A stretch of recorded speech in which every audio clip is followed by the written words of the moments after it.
Fala pessoal, tudo bem com vocês? Olha onde eu tô aqui, hein?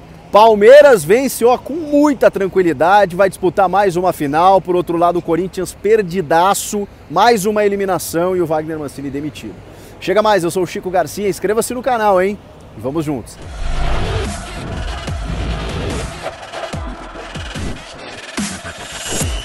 Eu tô aqui na ala norte da Arena Corinthians, da Neoquímica Arena, porque acabei após o jogo tendo que acompanhar um princípio de protesto de alguns torcedores do Corinthians em relação à situação do time, né?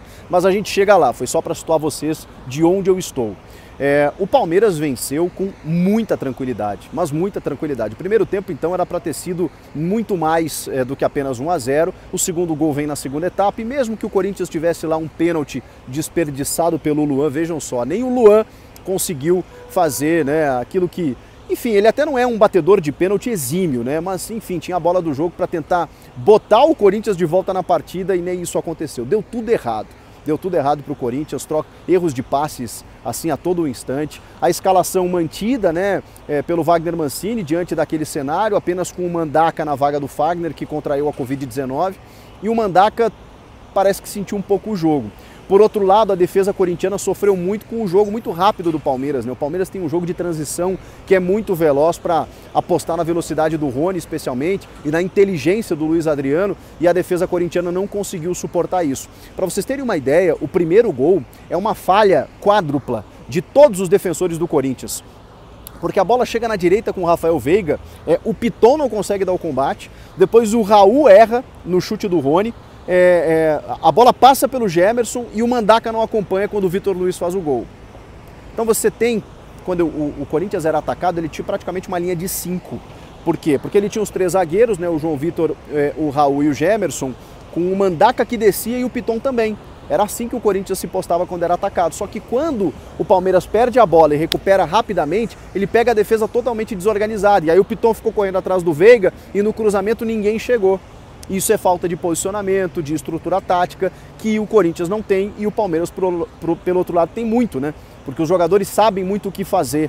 O Abel Ferreira escalou força máxima, né? A gente até imaginou que daqui a pouco pudesse preservar um outro jogador, o Gustavo Gomes, que começou contra o Bragantino, o próprio Mike também, o Renan da mesma forma. Não, ele simplesmente colocou o Vitor Luiz, e aí descansou um pouco o Vinha, né? O Mike pela direita e botou o seu trio de zagueiros titular. O Luan, o Gustavo Gomes e o Renan. O meio com o Felipe Melo, o Patrick de Paula e o Rafael Veiga, o Rony e o Luiz Adriano, que inclusive entraram contra o Bragantino. E o Rony e o Luiz Adriano, eles estão numa fase espetacular, né? Que eles se entendem no olhar, no jeito, no toque. É muito interessante, né? A gente ainda está vendo sirenes aqui, porque a situação ainda está um pouquinho tensa aqui na Arena Corinthians. Mas eles se entendem tanto que o Palmeiras, quando recupera a bola, ele aposta muito nessa velocidade do Rony. E com isso, a defesa do Corinthians começou a bater cabeça para tentar encontrar o atacante. O Gemerson teve que salvar um gol na hora em que o Rony faria o segundo do Verdão naquele momento. Ele sentiu e acabou sendo substituído pelo Gil. E aí a defesa manteve aquele nível de lentidão, porque é um zagueiro que não tem mais tanta mobilidade. Vejam só o que acontece. Quando o Wagner Mancini, que já não é mais técnico do Corinthians, olhava para o banco de reservas, eu vi em vários momentos ele olhando para o Ramiro errar um passe, para o Mandaca, ele pensando assim, bom, o que eu vou fazer? Vou botar o Camacho para mudar o jogo? Vou botar o Fábio Santos para dar mais experiência? Botar o Jô, que não tem conseguido, até entrou depois do segundo tempo, mas não tem conseguido ajudar. Aí ele resolveu botar o Léo Natel. Que era o único jogador que ele tinha assim para tentar alguma coisa. No segundo tempo ele tentou o Mosquito e o Vital, que eram para ter começado a partida, né? Só que ele não tira o Otero. Ele tira o Mandaca, puxa o João Vitor para a lateral, deixa só 2 zagueiros e coloca o Gustavo Silva junto com o Vital lá na frente para tentar, né, alguma coisa, alguma novidade. Mas ficou mais exposto ainda. E aí o Palmeiras deitou, o Palmeiras jogou aquele jogo que ele gosta demais. E num erro do Otero, o Zé Rafael, que foi trocado pelo Abel Ferreira, né? E aí você vê a diferença. O Mancini olha para o lado e não tem muita opção. O Abel Ferreira, por outro lado, ele pensa, bom, agora eu vou colocar o Zé Rafael aqui no meio, vou dar uma segurada, vou botar o Matias Vinha aqui e tudo mais. É outra realidade de elenco, por isso que a gente vai falar mais sobre isso. O Wagner Mancini tem a sua responsabilidade, mas ele não é o único culpado. Sabemos que as diferenças de elenco e de opções, elas são gritantes. O Zé Rafael dá um lançamento e aí impressionante, né? Aí o Rony, o Luiz Adriano e o Otero, cara. O Otero que saiu errado. Quando ele volta, ele dá o combate errado também. Enfim, ele assinou muito esse segundo gol do Palmeiras, mas assina mais esse segundo gol quem deixa o Otero em campo. Porque o Otero não tem condições, né? O Otero não tem condições, ele só corre, ele não acrescenta nada, a bola parada dele é inútil, não tem nem nada que acrescente ou que justifique o Otero como titular, pelo menos por tanto tempo. Só depois desse segundo gol é que o Mancini opta por tirar o Otero do campo.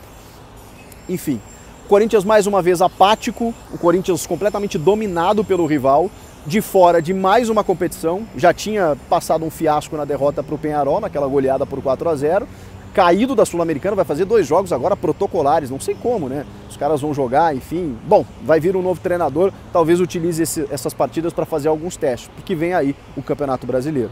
E depois, em outro vídeo, eu vou falar quem deve ser o novo técnico do Corinthians. Por enquanto, o que eu posso dizer é que não restava nada à diretoria a não ser trocar o comando técnico. Muito por conta da pressão da torcida, muito por conta, pelo que a gente está vendo em campo, né, de um Wagner Mancini que conseguiu tirar o time do rebaixamento lá na temporada passada, mas que esse ano mudou o time a todo instante, teve peito, ou melhor, né, teve receio, né, ao mudar a escalação, colocando os medalhões no banco naquele clássico contra o São Paulo, mas ao mesmo tempo isso foi uma roleta russa, né? Porque ele se manteve pelos resultados um pouquinho mais tempo, mas ao mesmo tempo desagradou os líderes do elenco. Era o risco que ele cometia ao fazer isso. Por outro lado, o Palmeiras sobra. Foi mais uma vitória muito tranquila, se a gente somar os 2 clássicos recentes, um 6-0, né, 4-0 no Allianz, agora mais um 2-0 aqui na Arena Corinthians. Mais uma vez, o Corinthians é dominado pelo Palmeiras aqui dentro, isso não acontecia nos anos recentes, mas o Palmeiras tem vindo aqui e não tomado conhecimento. Jogou de uma forma muito tranquila, dentro da sua estratégia, dentro do seu estilo. E é muito bacana ver o trabalho do treinador, a estrutura tática acontecendo. O Palmeiras não se assusta, o Palmeiras foi muito interessante da gente ver o seguinte, o Corinthians queria dar a bola para o Palmeiras, porque o Corinthians, né, queria talvez se defender um pouco mais, como eu disse, nessa linha de 5 e beliscar alguma coisa. O Palmeiras entregava a bola para o Corinthians, só que o Corinthians não sabia o que fazer com ela. Então no momento em que o Palmeiras roubava essa bola, ele partia rápido em direção ao ataque, e aí surpreendia a defesa, pegava a defesa desorganizada, enfim, e como eu disse, teve bola na trave do Vitor Luiz, teve outras chegadas do Rony com muito perigo, em que o Veiga chuta uma bola no segundo tempo, que bate na rede pelo lado de fora, era para ter sido muito mais do que os 2-0. E aí o Palmeiras, que praticamente preservou, treinou, sem tempo para treinar, né?